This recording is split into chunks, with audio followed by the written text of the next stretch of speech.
Justin Trudeau, Mark Carney, Chrystia Freeland, and the entire Liberal clan are up to no good again as they try to stack the Senate before Justin Trudeau leaves office in a desperate effort to stall anything that doesn't agree with their policies in the future forever. Welcome to the Canadian Shield. My name is Sterling.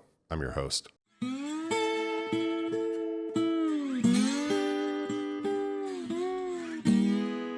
I picked this up from CBC Radio Canada. Justin Trudeau has decided that he's going to use his last act not to help fix the country, not to help solve the tariff issues, not to help solve the inter-provincial trade issues, not to apologize to Canadians for destroying the country. No, he wants to use his underhanded and sneaky ways to appoint 10 more liberal, far-left extremists to the Senate so that he can stop and stall and delay any government bills that the Conservatives are going to try to use to turn this country into a paradise instead of keeping it as a third-rate country that the Liberals have turned it into, that the far left has as a vision of their future for the country, right? Oh, nothing. A source familiar with the matter says the process of selecting future senators is underway and should be completed by the time Justin Trudeau leaves office. After proroguing Parliament earlier this month, Trudeau announced that he will step down and they will have a new leader by March the 9th. In an email, the Prime Minister's office confirmed that the advisory committee tasked with proposing candidates for each vacant position is underway. His spokesman said this, right? The prorogation of Parliament does not affect the ability of the Governor-General to appoint people to the Senate or on the advice of the Prime Minister. The Prime Minister takes his responsibility to appoint senators seriously and is committed to doing so as long as he remains in office. So when all of you said that he was going to be held without, like he was now going to be powerless, you were completely wrong. Now he's just getting away with doing it without anybody, without any scrutiny, without any oversight, without any question period to ask him what he's all about. The guy has selected 90 senators. There's 105 seats and he's selected 90 senators. I mean, what are you kidding me? What is that? And the saddest part is that it won't do anything but stall and stall and stall. And the only impact it's going to have is on Canadians' lives. It's not going to help his cause in any way, shape, or form. It's simply going to shine a light on the fact that the system that we live under is corrupt. It's been exploited by people who are influenced by foreign influences. Of course, Justin Trudeau and the far left has no care about destroying in their nihilistic ways. They have no care about the perverse abuse of the system. They simply want people to follow along, do as they told, and if they can't, then they will throw a temper tantrum and do things that are underhanded and unscrupulous. I will explain to you now why we have the Senate. For those of you that might not have been educated in Canada or who may come from other parts of the world that have political systems that don't necessarily reflect the Westminster system that we use in Canada. To understand it, we have to go back to the 1200s in England. There was a king, and at the time, they had a lot of feeling that they could rule by what's known as divine right. You couldn't question them. What they said goes. They owned all the fish. They owned all the food. They owned your house. They owned the land you stood on. They could tell you what job you could do. You owned nothing, and you were completely unhappy.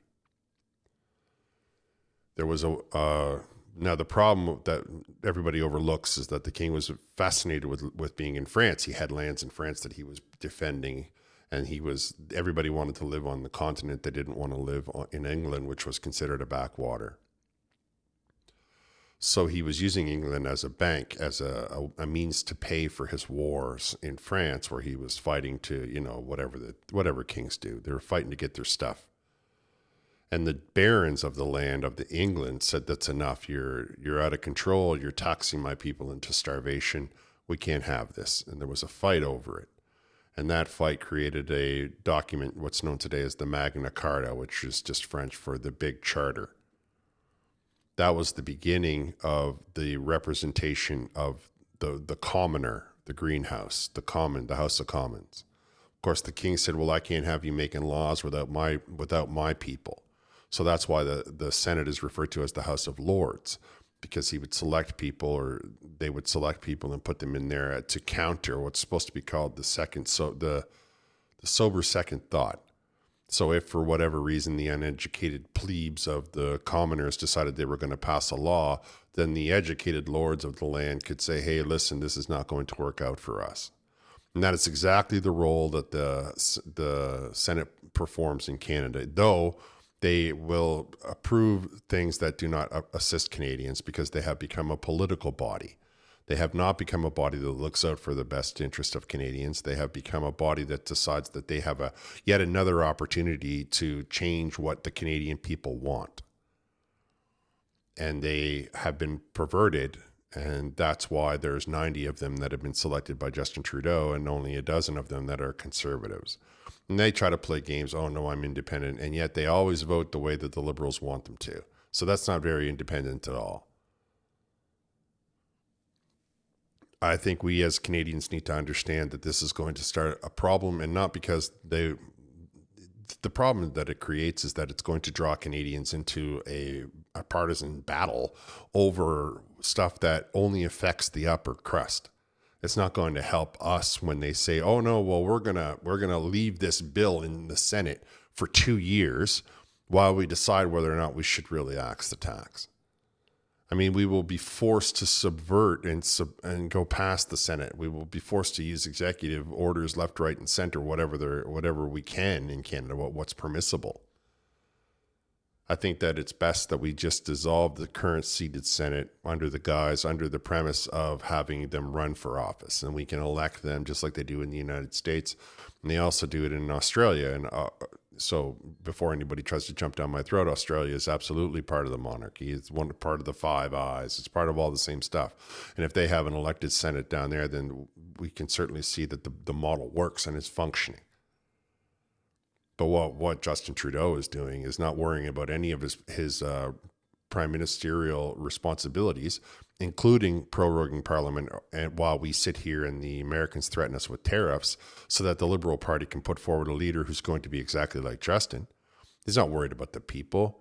He's just trying to follow his agenda, his globalist elite agenda that is only going to harm Canadians.